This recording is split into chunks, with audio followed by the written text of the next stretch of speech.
Le mercato estival n'a pas encore officiellement commencé, mais les plus grands clubs européens sont déjà en pleine préparation.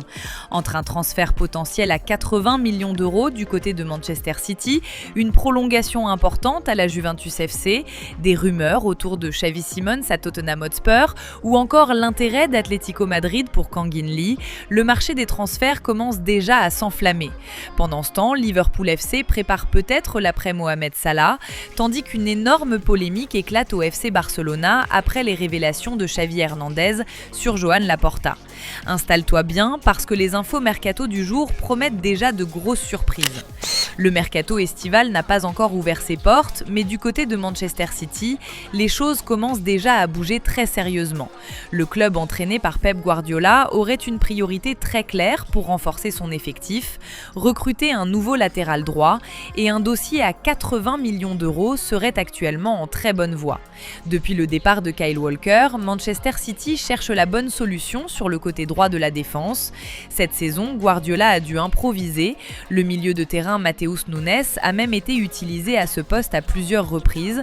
Une adaptation surprenante, mais qui a finalement plutôt bien fonctionné, même si ce n'est pas sa position naturelle. Malgré cela, les dirigeants des Sky Blues continuent d'explorer le marché pour trouver un spécialiste du poste. Et depuis plusieurs mois, un nom revient avec insistance, celui de Tino Livramento, l'arrière-droit de Newcastle United. Selon plusieurs sources en Angleterre, Manchester City serait prêt à frapper très fort pour s'attacher ses services. Newcastle demanderait environ 80 millions d'euros pour laisser partir son joueur de 23 ans, un montant énorme qui dépasserait même les 65 millions d'euros déboursés par City en 2019 pour recruter Joao Cancelo. L'ancien dirigeant d'Aston Villa, Keith Wyness, a même affirmé que l'opération serait presque certaine. Selon lui, des discussions avancées auraient déjà eu lieu et un agent lui aurait confirmé que le transfert pourrait bien se conclure cet été. Si ce deal se concrétise autour de 80 millions d'euros, Tino Livramento deviendrait tout simplement le latéral droit le plus cher de l'histoire du football. Formé en Angleterre et déjà expérimenté malgré son jeune âge, Livramento s'est imposé comme un titulaire solide en Première Ligue depuis plusieurs saisons. Avec Newcastle, il a également découvert le très haut niveau européen, notamment en Ligue des Champions, ce qui renforce encore l'intérêt de Manchester City. Bonne nouvelle pour les supporters de la Juventus, le club de Turin continue de sécuriser ses joueurs clés pour l'avenir. Après les prolongations de Kenan Yildiz et Weston McKennie, c'est désormais au tour de Manuel Locatelli de se rapprocher d'un nouvel accord avec la Juventus FC.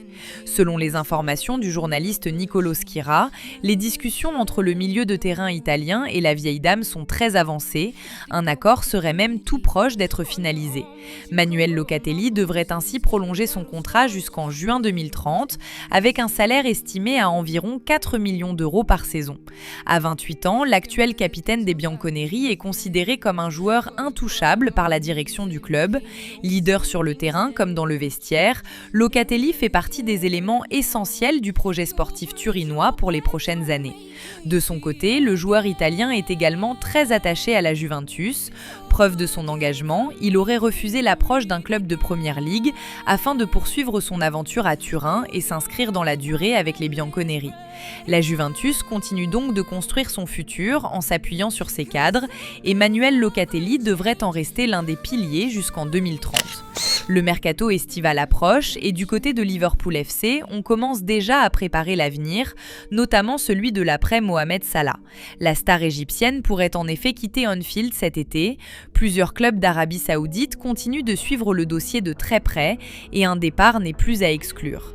Face à cette situation, les Reds explorent déjà plusieurs pistes offensives pour renforcer leur attaque et parmi les noms qui reviennent avec insistance, on retrouve celui de Moussa Diaby. Selon le média allemand Fußballdaten, Liverpool serait même en contact étroit avec l'agent du joueur, une information qui confirme l'intérêt concret du club anglais pour l'international français. Actuellement à Al Ittihad, Diaby pourrait déjà envisager un retour en Europe. L'ancien joueur de Aston Villa avait d'ailleurs été très proche de rejoindre Inter Milan lors du dernier mercato hivernal, mais Liverpool n'est pas seul sur ce dossier. Plusieurs clubs de Première Ligue suivent également la situation de près. Parmi eux, Tottenham Hotspur, Newcastle United et Chelsea FC. Le joueur disposerait même d'un bon de sortie estimé à environ 40 millions d'euros, un montant qui pourrait attirer plusieurs clubs européens.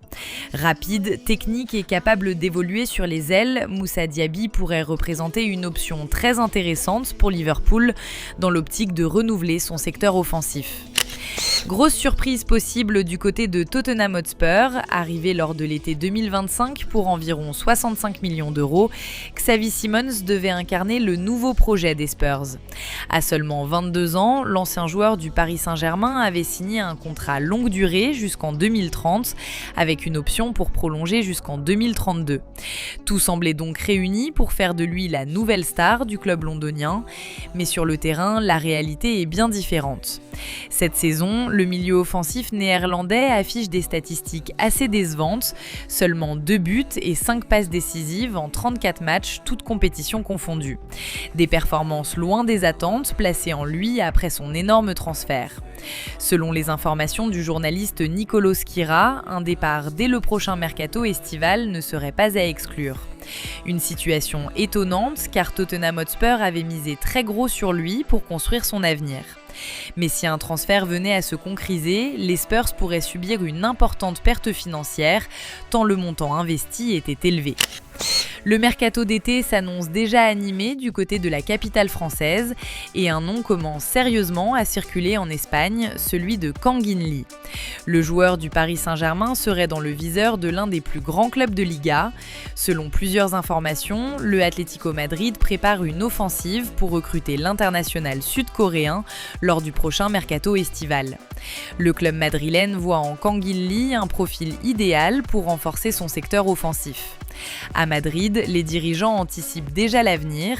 En effet, un possible départ de Antoine Griezmann à la fin de la saison pousse les colchoneros à chercher un nouveau créateur offensif, capable d'apporter de la technique, de la vision et de la créativité. Et Kangin Lee coche toutes les cases. Âgé de 23 ans, le Sud-Coréen peut évoluer aussi bien comme milieu offensif que sur les ailes. Sa qualité technique, sa vision du jeu et sa capacité à éliminer font de lui un joueur très apprécié sur le marché européen. De plus, l'ancien joueur du Valencia CF et du RCD Mallorca connaît parfaitement la Liga, un championnat dans lequel il a déjà brillé avant son transfert à Paris. Selon le journaliste Sacha Tavolieri, l'intérêt de l'Atlético Madrid est très concret. Des contacts auraient même déjà eu lieu entre les différentes parties. L'agent du joueur se serait récemment rendu à Madrid pour rencontrer des dirigeants du club espagnol. Et du côté du joueur, la porte n'est pas fermée. Toujours selon ces informations, Kangin Lee ne serait pas opposé à un retour en Espagne. Il serait même ouvert à rejoindre l'Atlético Madrid si les discussions entre les clubs venaient à se concrétiser dans les prochaines semaines. Mais le Paris Saint-Germain ne compte pas faciliter les choses. Le club parisien reste satisfait des performances de son joueur qui est encore sous contrat jusqu'en 2028. Les dirigeants parisiens souhaitent même prolonger son bail afin de sécuriser son avenir sur le long terme. Une proposition de prolongation aurait d'ailleurs été envoyée au joueur, mais pour le moment, elle serait restée sans réponse. Face à l'intérêt de l'Atlético Madrid, le message du PSG est clair, Kangin Lee ne partira pas à n'importe quel prix. Selon les informations disponibles, le champion d'Europe aurait déjà fixé le tarif minimum pour discuter d'un éventuel transfert. Paris demanderait au moins 40 millions d'euros pour envisager un départ, une somme bien supérieure à son estimation actuelle sur le marché. Mais cela ne semble pas refroidir les dirigeants madrilènes qui continuent de suivre le dossier de près et pourraient passer à l'action dans les prochaines semaines. Le feuilleton Kangin Lee pourrait donc bien devenir l'un des dossiers chauds du prochain mercato estival. Le ton monte entre Xavi et Joan Laporta. Près de 2 ans après son départ du FC Barcelona, l'ancienne légende catalane sort enfin du silence et ses révélations font déjà beaucoup de bruit. Dans une interview accordée à La Vanguardia, Xavi accuse directement Alejandro Echevarría d'avoir influencé son limogeage. Selon lui, cet homme de l'ombre aurait eu plus de pouvoir que le président lui-même au sein du club. L'ancien entraîneur affirme aussi qu'une fausse rumeur aurait été lancée en interne, celle d'une liste noire de 10 joueurs qu'il voulait vendre, une information totalement inventée selon lui, qui aurait même touché des cadres comme Pedri, Ronald Araujo ou encore Rafinha. Côté mercato, Xavi révèle qu'il n'avait demandé qu'un seul renfort, Martin Zubimendi pour remplacer Sergio Busquets, une demande refusée pour des raisons financières, mais la plus grosse bombe concerne le retour de Lionel Messi. Selon Xavi, tout était prêt pour son retour après la Coupe du Monde 2022, sauf que Laporta aurait lui-même bloqué l'opération. À quelques jours de l'élection présidentielle du Barça, ces révélations pourraient bien secouer toute la Catalogne. Voilà pour les infos et rumeurs mercato du jour. Dis-moi en commentaire quel transfert te surprend le plus et n'oublie pas de t'abonner pour ne rien rater de l'actualité football et mercato.